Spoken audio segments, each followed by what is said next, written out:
میفهمیم که به اساس نافهمی دین در دوران جهاد افغانستان به نام احزاب چقدر یکدیگر را کشتن؟ روسا شهید نکردن که ما در بین خود یکدیگر را زدیم. به اساس فهم نادرست دین به نام دین اکنون روزانه چقدر آدم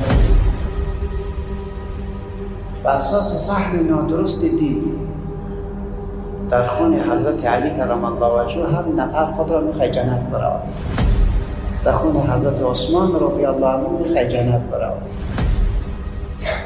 در خون دکتر ایاز نیازی، در خون دکتر صادقی، در خون شیخ محمد فیضی و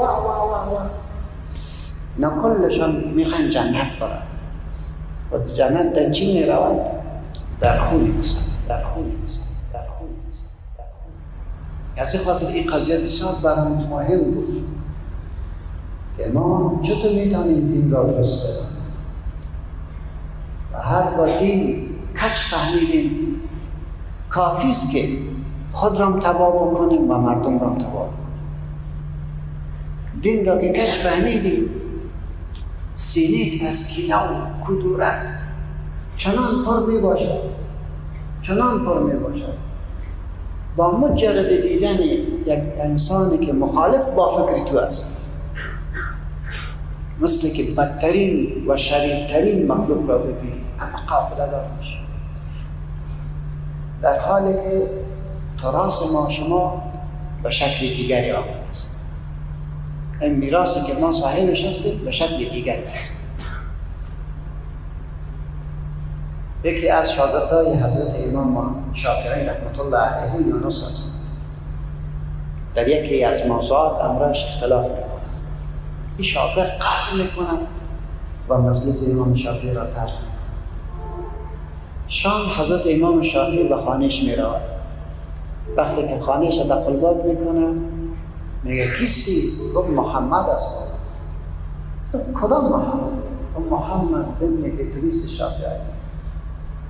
این مرد که زود پایین میشه در نظر خلاص میکنه. استاد حسینش داخل خانه میشه، باز برش میگه که یونس بسیار چیزاست که ما تو دو اتفاق داریم و اختلافات ما محدود است. اختلافات محدود نباید ما را از هم جدا کنیم. بعد میگه یونس در راه که آمد بسیار زود پلها را ساختم و دست خود این پلها را از بین نبرد. این زندگی خود تجربه است. پیدا کردن یک دوست عادی نیست.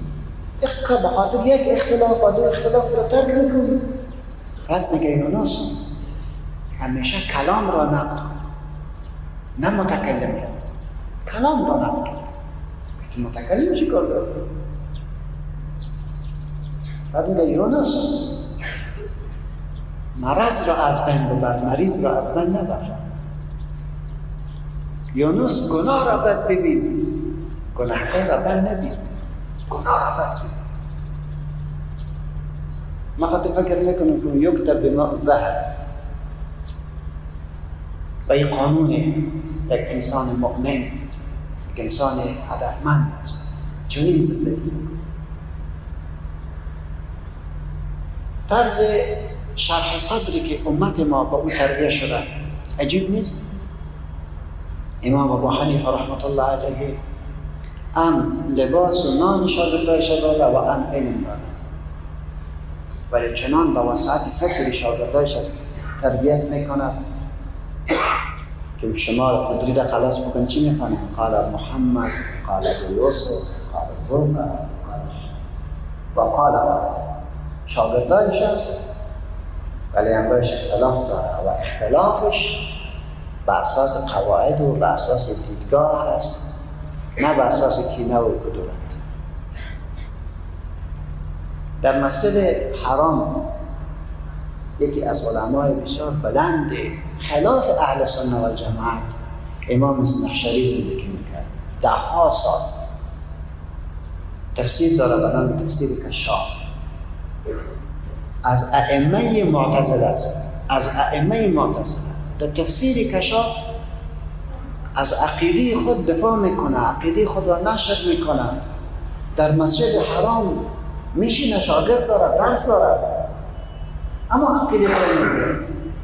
حکومت هم یک حکومت مقتدر که از روم باج میگیره. علما هم در مسجد حرام میره و میآید، گپ است، صحبت است. این امام را از دست گرفتن و از مسجد بیرون انداختن هیچ مشکل نبود، ولی هیچ کس برش بیادبی نکرد تا آخر در اونجا بود. تفسیرش تبع است. هیچ کس در کلمه، در حرف از این تفسیر دست نزد، با وصفی که خلاف اهل سنت و جماعت تعبیرات دارد. در اکنون که نوشته شد در پاورقیش یگان نقل وجود دارد. پاورقی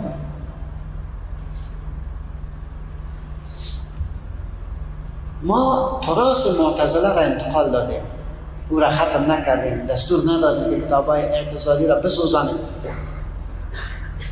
ما تراث خوارج را نسوختاندیم. حکومت اسلامی بود از اهل سنت و جماعت.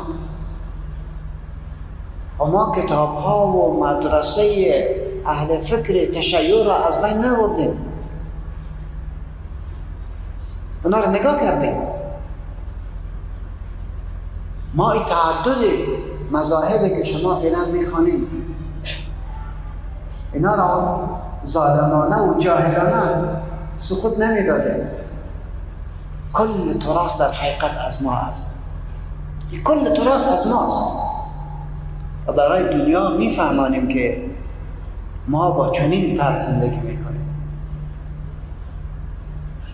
پس اسلام چیست؟ اسلام مجموعه از قوانین الهی است که توسط حضرت محمد بن عبدالله صلی الله علیه و سلم تعبیر، تمثیل و عملی گردیده تا رابطه ما را با خالق ما، رابطه ما را با خود ما و رابطه ما را با مخلوق تنظیم کنیم.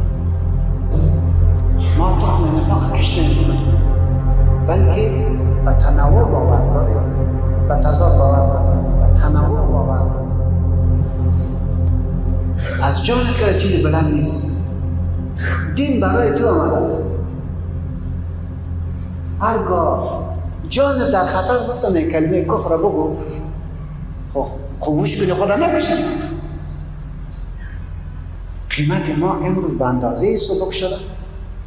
نکت از فلانه خلاف داره، اختلاف هم بدن باید بکشیم. چرا میکنیم؟ در دنیا خود اختلاف هست که دنیا را پیش برده.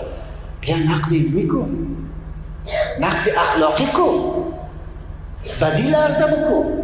به قتل میری، خدا از تو قتل خواسته، بیابی خواسته.